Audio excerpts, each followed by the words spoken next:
ईंट भट्टे से आस्था के कारोबारी तक, तीसरी आंख वाले निर्मल बाबा की कहानी। उत्तर प्रदेश के हाथरस में सत्संग के दौरान मची भगदड़ में 100 से अधिक भक्तों की जान चली गई। यह सत्संग स्वयंभू भगवान बाबा नारायण हरि द्वारा आयोजित किया गया था। देश में आस्था के नाम पर खिलवाड़ करने वाले बाबाओं की फेहरिस्त लंबी है। समय के साथ इनकी असलियत भी लोगों के सामने आ चुकी है।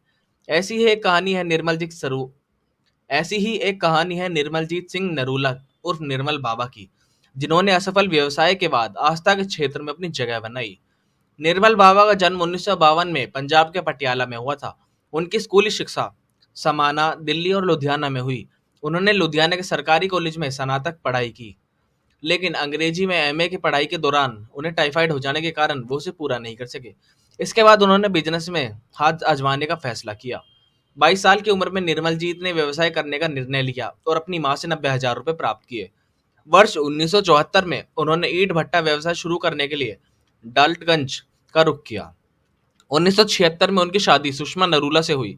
बाद में उन्होंने कपड़ों का व्यापार और रांची में चूना पत्थर और कोयले का व्यवसाय भी किया, लेकिन लंबे समय तक बिस्तर पर रहना पड़ा क्योंकि वे बीमार हो गए थे, जिससे उनका व्यवसाय ठप हो गया।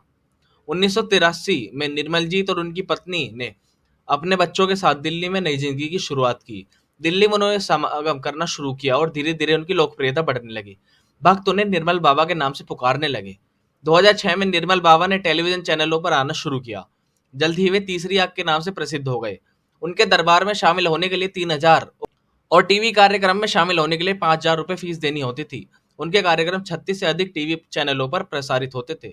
जुलाई 2012 में निर्मल बाबा की गतिविधियां एक्साइज विभाग की जांच में आई।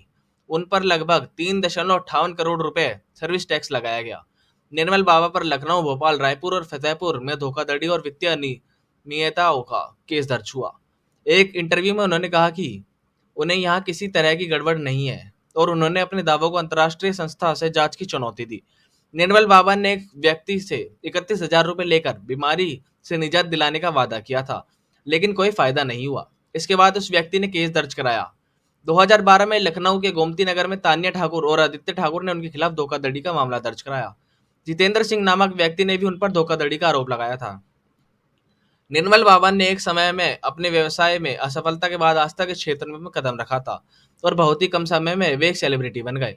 उन्होंने अपने अनुयायियों को कई अजीबोगरीब सलाहें दी, जैसे कि समोसे को हरी चटनी के साथ खाना, नया पर्स और बेल्ट खरीदना, उनकी फोटो पैसे रखने के स्थान पर रखना। उनके अनुयायियों को इन सलाहों को माना और उनकी लोकप्रियता बढ़ती गई। निर्मल बाबा की कहानी एक उदाहरण है कि कैसे किसी असफलता के बाद भी व्यक्ति अपने तरीके से सफलता प्राप्त कर सकता है। हालांकि उनकी सफलता विवादों से भी घिरी रही, जो